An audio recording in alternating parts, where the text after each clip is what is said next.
This is Proclaim, 30 minutes of news and information from around the Diocese of Altoona-Johnstown, and the Proclaim TV Mass live from St. John Galbert Cathedral in Johnstown at 11 a.m.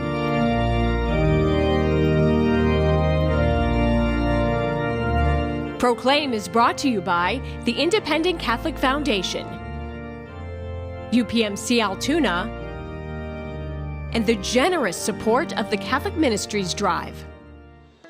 Bishop McCort has dramatically impacted my life. But I know that my sisters and I would not have been able to accomplish all that we have without the help of Bishop McCort. Past and present Bishop McCort Catholic High School students say thanks for the gift of Catholic education. So I'll always say, my vocation began in a convent where I would stay on Monday afternoons for a piano lesson. And a beloved priest traces the roots of his vocation.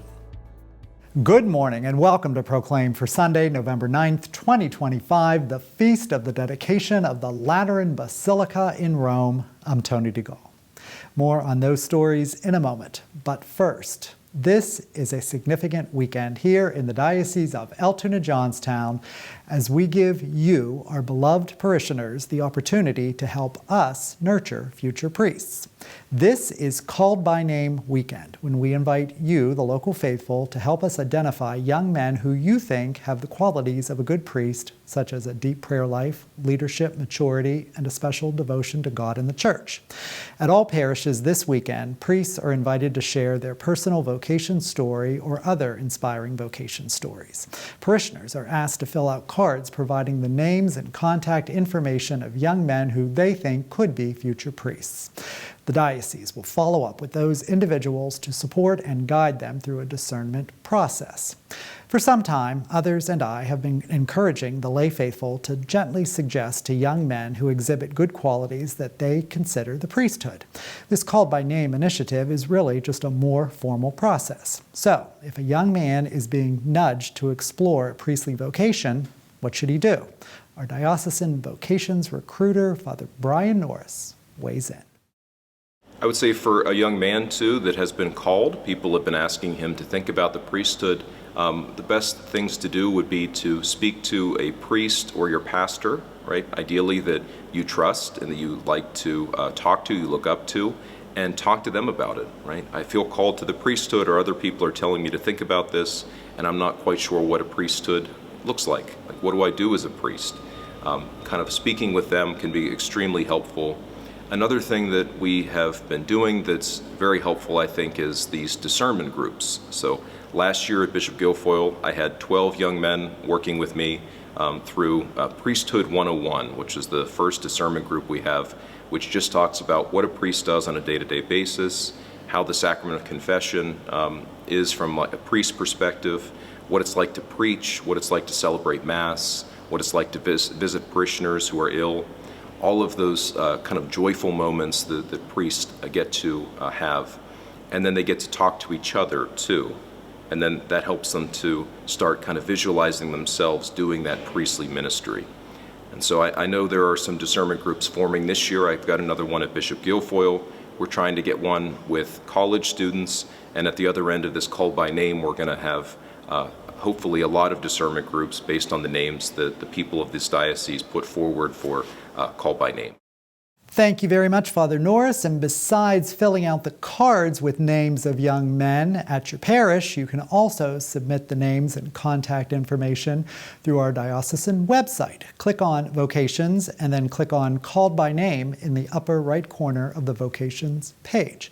And later in the show, since it's the weekend for priests to tell their personal vocation stories, the Very Reverend John Byrnes, rector of the Basilica of St. Michael the Archangel in Loretto and judicial vicar for the Diocese of Altoona-Johnstown, will share his engaging message. Stay tuned. Well, a beautiful celebration of the gift of Catholic education. Bishop McCort Catholic High School in Johnstown recently hosted its 27th annual Named Scholarship Luncheon.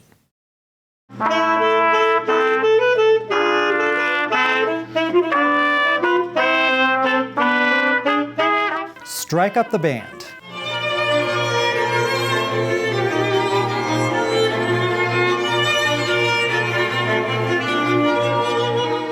Put on your dancing shoes. I will carry the light. And sing the beautiful melody of Catholic education. Student musicians at Bishop McCort Catholic High School in Johnstown shared their talents at the school's annual Named Scholarship Luncheon on October 24th. The theme for today's Named Scholarship Luncheon is Crushers Have the Power. Our school equips our students with the knowledge, skills, and character attributes to become good people. Individuals who learn from their mistakes, brush themselves off, and get back up to do better. And the source of our crusher power rests in our faith in Jesus. Every year, the event unites McCort students who receive scholarship support with the generous donors who provide the scholarships. It's also an opportunity to exude a little crusher pride and showcase the best of Catholic education. School leaders had plenty of good news to share, including an update on what will be known as the Bishop McCort Technology Park, set to open soon in the former bank building across the street, safety and security upgrades on campus, and the creation of the Bright Futures Fund, courtesy of CJ and Grace Sadowski, which aims to expand access to a McCort education to high-performing students based on ability and effort, not family income. This program, which you'll hear in more detail in the coming weeks and months, could support up to 100 students per year. 100 students per year. This program will be transformational for Bishop McCort and impact literally hundreds of students and future students. Because of you, students that otherwise may not have the ability to experience a Catholic education can now not only receive an excellent education here at Bishop McCort, but also grow closer to God while they're at it. The tradition of academic excellence in a Christ-centered environment was on full display through the heartfelt messages of gratitude from students, parents, alumni, educators, and clergy. Bishop McCort has dramatically impacted my life. With the help of your donation, I am able to take honors and AP classes. These classes are part of the reason why I love attending Bishop McCort. AP Chemistry is one of my favorite classes that I take. AP Chem is just one of the many courses that has set me up for a successful college experience and shaped me into the hard worker I am today. My family is so grateful for the entire McCort community and how everyone was, not just with academics, but also spiritually and emotionally. So many people prayed for me, even people I've never met, and I appreciate all of them. Bishop McCort teaches us to find our place in the world and to be at home with ourselves. I like to say that I've accomplished all of my goals because I willed it to be, especially as I look at other people who haven't faced the struggles I have and failed to achieve the same goals. But I would be ignorant not to appreciate the people who helped me along the way, notably the McCort family. My two older sisters have master's degrees, I have my doctorate, my little sister just applied to veterinary school. Not bad for a first-generation college family. But I know that my sisters and I would not have been able to accomplish all that we have without the help of Bishop McCort. My kids, it's changed their lives. My daughter, I said this earlier, not to knock anyone, but she's been to a few different schools in the area. It really took McCort, was the first school to really give her the tutoring, the things she needed.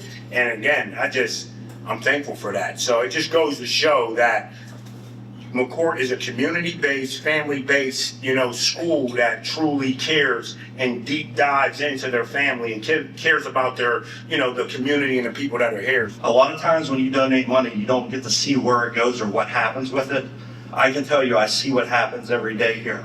We have kids come in here in 7th grade, and when they walk out of here in 12th grade, they're ready to tackle the world, and they're ready to make a difference. Crusher power, lived in the classroom, celebrated through extracurricular opportunities, and rooted in Christ. Heavenly Father, we praise and thank you for all the blessings you set before us.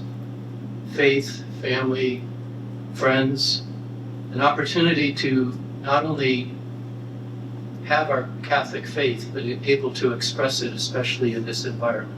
Refreshed in body, may we make our earthly journey in joy, so one day arrive at the banquet table of heaven.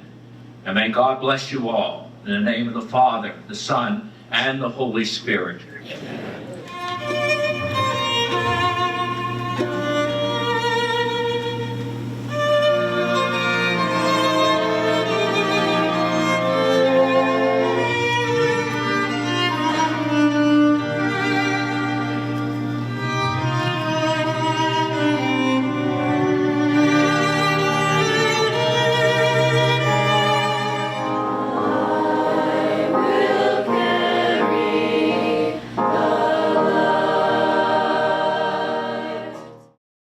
Another uplifting Bishop McCort Catholic High School named scholarship luncheon. And you saw Father Jim Crookston there at the end.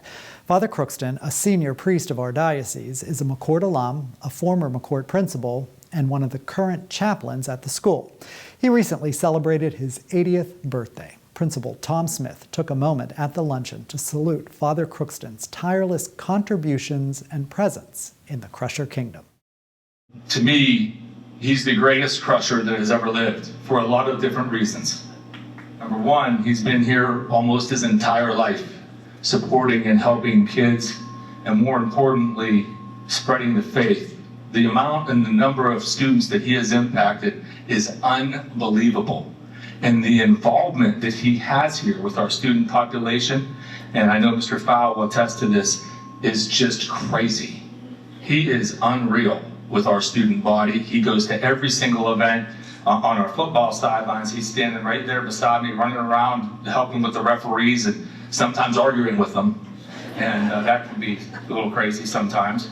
But we love every second of having him here. And Father, I just want to say thank you for all you do for us. And I don't think you truly understand the impact that you have on all of us. So thank you for all that you do. Happy 80th birthday, Father James Crookston. Stay tuned for the Proclaim TV Mass from St. John Galbert Cathedral in Johnstown, live at 11 here on WATM ABC 23. Proclaim is brought to you by the Independent Catholic Foundation, UPMC Altoona, and the generous support of the Catholic Ministries Drive. The Independent Catholic Foundation has become the largest charitable foundation in Central PA, with investments aligned according to the ethical, moral, and social teachings of the Catholic Church.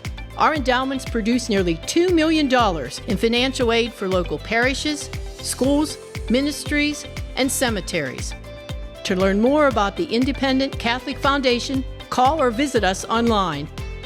Entrust your legacy with the Independent Catholic Foundation.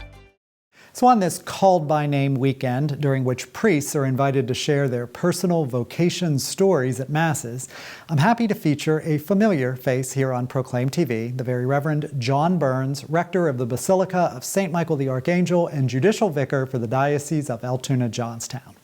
This past summer, Father Byrnes discussed his path to the priesthood during his homily at one of the outdoor masses at the Our Lady of the Alleghenies Shrine. That outdoor mass was one of a few this past summer dedicated to inviting young men to discernment for the priesthood. This morning, I'm sharing an excerpt of Father Byrnes' homily that night, which also reminds us all of the blessing of the priesthood here in the Church of Altoona-Johnstown, rooted in the legacy of the Prince Priest and Servant of God, Demetrius Gallitzin. Well, as most of you know, I grew up 5 miles from here in Crescent. And priests were not foreign to me. My mother had a high school classmate, the late Father Jim Conrad from Lilly. And my father's classmate was the late Monsignor John Sassway from Barnesboro. And so seeing a priest in a casual setting in my home and not at the altar was sort of normal. I was also blessed with a great parish to grow up in, St. Aloysius. In those days, we had our own Catholic school and usually 5 or 6 Immaculate Heart of Mary sisters teaching there. The sisters were enthusiastic. It was the 1970s. There was an awful lot of folk music. And I was impressed with their joy. And so I'll always say my vocation began in a convent where I would stay on Monday afternoons for a piano lesson from Sister Gabriella Smarley. I was a terrible piano student. I hated to practice. I abandoned the keyboard early. But getting an inside look after school into a different way of life, a life focused on Jesus, made an impression on me. And this was reinforced in school. In school, we prayed a prayer every day to know our vocation. Were we called to be married, a sister, a brother, a priest, or a single layperson. A Catholic school teaches you that you are loved and that life has a purpose. Find out what it is. St. Aloysius was blessed with two priests. The late Father Paul Robine, the pastor, was a holy man, and you could tell he loved being a parish priest. The late Father Ron Yogas, a Glitzen native, was hilarious and more laid back, and an amateur magician. He loved playing chess. I really enjoyed serving Mass for both of them.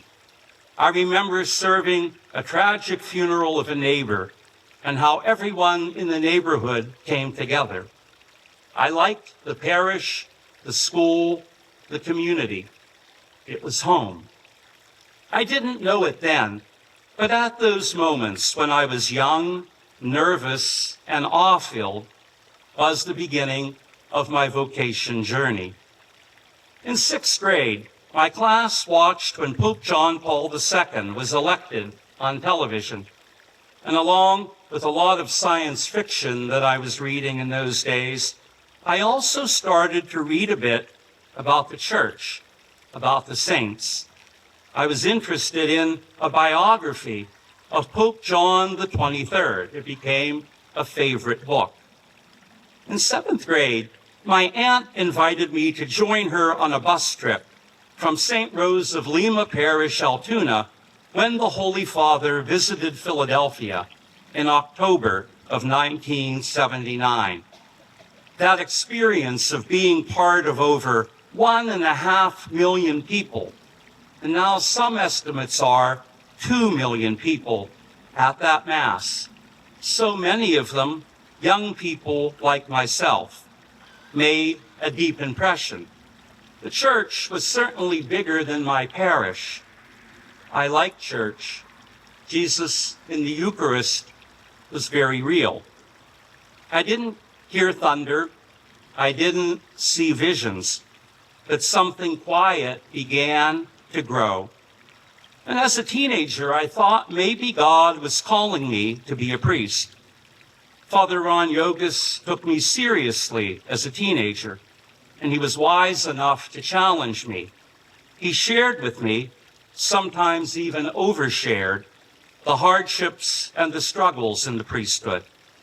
By age 17, we talked about relationships. We talked about what it meant to live a celibate life. Father Robine modeled well what it was to be a man of prayer. He encouraged everyone in the parish to develop a deep love for the Eucharist and our Blessed Mother. And at Bishop Carroll, I met other priests and religious. Some were great, some were not so great, and I saw that there were many ways to serve. I appreciated the priests who forgave me in confession when I messed up. Father Joe Fleming was so good when we got to go to confession at Bishop Carroll. Now, none of this is earth-shattering or unusual. Many priests mention that the first thought of a vocation began at age 14 or 15 or 16 in high school. Our Holy Father, Pope Leo, even enrolled in a high school seminary to discern his vocation as a teenager. I was always a little bit bookish and a bit of a planner. If I could talk to my 16-year-old self, I would say, chill out a little bit, relax a little bit. But by high school at Bishop Carroll, like a lot of kids, I was planning for the future. The future was to be a lawyer or a journalist or a priest. After participating in a Teens Encounter Christ retreat, it was called TECH, run by our diocese, sort of a Cursillo experience for teenagers, serious thoughts of the diocesan priesthood were replacing either lawyer or journalist. And by senior year, I said to myself, if I am going to spend my life here, I need to get out of here for a little while. I need to be a little more on my own. I had a scholarship to St. Francis, but I began college in Columbus, Ohio, at the Pontifical College Josephinum.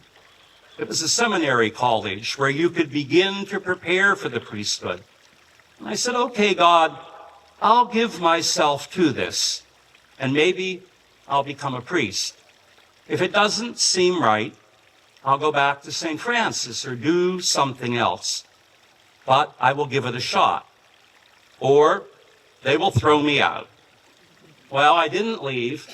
Happily, I wasn't thrown out. I stayed and I grew up. The rhythm of daily Mass, prayer, the fraternity with the other seminarians, and a challenging education was just what I needed. Being an only child, I appreciated the fraternity of the seminary.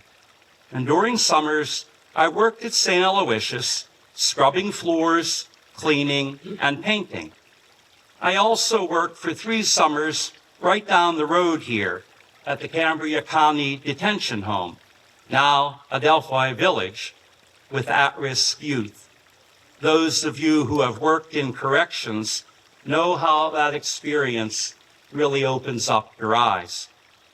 One of the most significant college experiences was getting the opportunity during the summer of my junior year to study Spanish in Mexico and do some missionary work in rural villages in northern Mexico.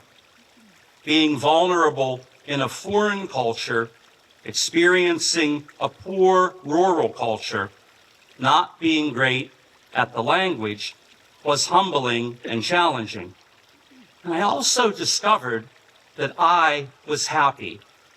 After a truly bad, difficult, terrible day in the village of El Porvenir, I said to one of the seminarians that was working with me in Mexico, would you rather be doing anything else right now? Would you rather be anywhere else right now? He said no. I said, me either. I could really go for some cheese fries, but I really wouldn't want to be anywhere else or doing anything else. Today, that seminarian is Father Anthony Carbone of the Diocese of Greensburg. He and I are both diocesan priests and canon lawyers. And so I say to the young men, the young Catholic men who are here tonight, don't be afraid to take some steps to consider a vocation. Stretch yourself a bit and relax. God opens doors. Pope Benedict XVI often said to young people at youth events, do not be afraid of Jesus. He takes nothing away and he gives you everything. When we give ourselves to Christ, we receive 100-fold in return. Open wide the doors to Christ, and you will find true life. And then for me, a new door did open. I was assigned to priestly formation at the North American College in Rome, studying with lay people and priests and religious from all over the world at the Gregorian University. That far-off figure of Pope John Paul II at that papal mass in Philadelphia, well, now he lived right next door, and he would offer me personal kindness, and it was an amazing 5 years. There was an important tradition at my seminary that takes place on your very last day there. Everyone would leave on a different day in June, heading home to be ordained or to begin a first assignment. In the midst of exam time, we gathered in the early morning, and one by one, the names of the departing students were read aloud. On my final day, June 22nd, 1994, along with 4 other guys flying home that particular day, it was announced, John David Byrnes, sent to preach the gospel in the Diocese of Altoona-Johnstown, Pennsylvania. And the bells of the seminary began to ring, echoing through the courtyard, and I exited that seminary for the final time as a missionary being sent home.